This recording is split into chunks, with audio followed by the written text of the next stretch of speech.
Sorry, I got jumbled up on what I was saying, so I cut the recording and just picked up at this section. Anyways, class 3 potassium channels, blockers. I was talking about amiodarone, sotalol, ticasin. Those are always used typically for the treatment of atrial fibrillation. They're a little more serious medications. Things I want you to know about amiodarone. A lot of people end up on this in the hospital. They come up with atrial fibrillation. Cardizem doesn't work, which is a calcium channel blocker. So we put them on amiodarone because amiodarone, we're trying to convert the patient back to a sinus rhythm. Now, it doesn't always convert. Sometimes it simply manages the rate, which is the most important thing when we're talking about atrial fibrillation. The things that I want you to know about amiodarone. Number one is always check thyroid levels. It's an iodine-based drug and can cause hyperthyroidism. Number two, if a patient's on amiodarone and they have GI upset or GI symptoms and you can't quite pin it on anything else, check some liver functions. Amiodarone can be hepatotoxic. Otherwise, amiodarone is a very good drug that a lot of people will be on, and if they don't have any of the adverse side effects, it's quite effective in managing atrial fibrillation. Typically, it's given in a higher loading dose and then tapered down. Those are the main things I want you to know. Ticasin is not... That's something... Ticasin and sotalol are things that are going to be used more in the acute care setting. They're things that to start the medication, you have to be in the hospital monitoring at least 3 electrocardiograms.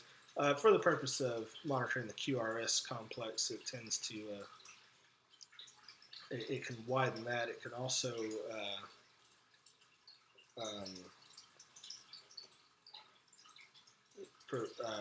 cause other bradyarrhythmias that are a little more serious, such as second and third degree heart blocks. But you will see people in your clinic who have been started on this, so pay attention when you see a patient on a potassium channel blocker. It's a little more serious, probably for atrial fibrillation. Now, having said that, people who have had ventricular arrhythmias in the past may also be on amiodarone, but typically not long term, so we're thinking of atrial fibrillation mainly. Okay, class 4, calcium channel blockers. A lot of these are really for, I say a lot of these, really aren't that many. And the book talks about verapamil and diltiazem, or I don't like brand names all the time. Verapamil and diltiazem or cardizem are calcium channel blockers. They slow the heart. They also work on blood pressure. Cardizem in the hospital setting, typically there's a loading dose or a bolus. However, you can start cardizem on an oral basis, and it comes in different forms. There's cardizem, cardizem XR, all the extended releases and all that stuff, and each one has different mechanisms of action. The pharmacokinetics is different, and just research up on those when you're prescribing those medications. The thing I want you to know about calcium channel blockers is they are effective. Sometimes you can kill 2 birds with 1 stone there because they do affect blood pressure. They also can be effective in relieving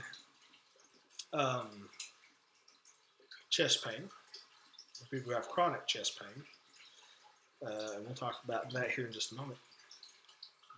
Be very careful in people who have heart failure. Calcium channel blockers can make this much worse. And if you have a person who's in severe heart failure, you may want to avoid antiarrhythmics such as calcium channel blockers.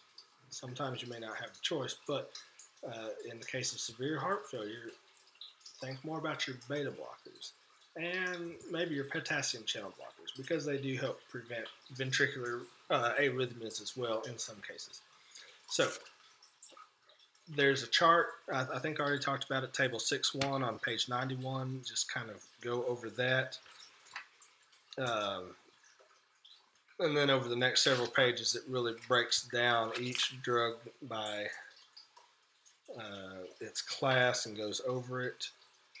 So I do encourage you to read over all of these. This module is going to be a little more difficult just because of the nature of the illness that we're trying to treat. But I'm not going to trick you. Again, everything's going to come out of this book or off this lecture. Nitrates. So, all kinds of different ways we can handle this. Let's say you had a patient that you're now seeing who's had a myocardial infarction or who's had chest pain, and they were prescribed at discharge from the hospital a vial of sublingual nitrostat, the little 0.4 milligrams that you place under your tongue every 5 minutes up to 3 times. Those are good. Those are useful about like albuterol is for an asthmatic. When you're in dire straits and you need it, take one. If you had to take one, you should probably go to the hospital. Not always, but generally. Now, let's say, for your sake, you're seeing the patient who's already been to the hospital, who's had a stent placed, or who's had heart surgery. They continue to have chest pain, but we've ruled out any further actual heart damage.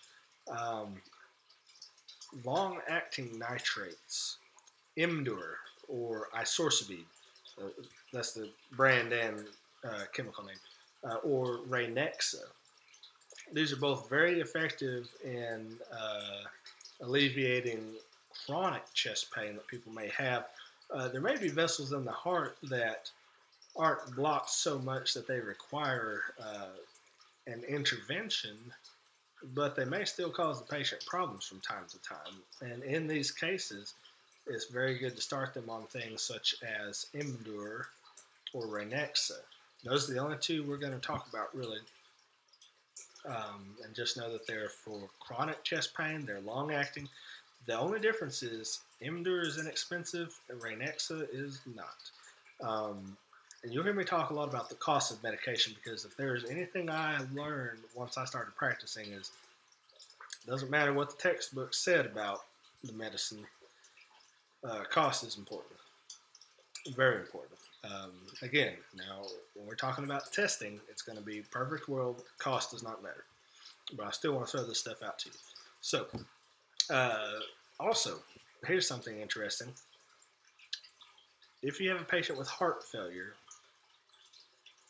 and you're having difficulty treating them, Imdur plus the antihypertensive hydralazine, those two together can cause a significant benefit for the patient by dilating the coronary arteries and reducing the workload of the heart at the same time. Which, by the way, that's how nitrates work. They dilate the coronary arteries. Okay. That basically concludes Chapter 6 on cardiology. There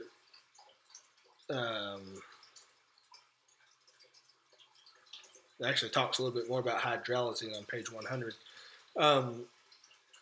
There are some scenario questions at the end. You can read through those. When it comes to these heart medications, the questions may be about a scenario, but they're not going to be tricky. Like, this person comes in with these symptoms. We don't know what's going on. What's your diagnosis and which medications we're going to start first? I'll probably say this person's New York Heart Association class 2 heart failure. You've been seeing them for years. They're having chronic chest pain, like we just talked about. And they're on XYZ medicine. What can we add to that? Stuff like that, okay? I want you to think, but I want you to know the medicines. Okay, the next video will be on the pulmonology section. It will come to you soon. If you have any questions, of course, email me, text me, call me. You can always leave something on the discussion board also. I try to check that at least once a day. Anyways, I will see y'all later in the lungs. Peace out.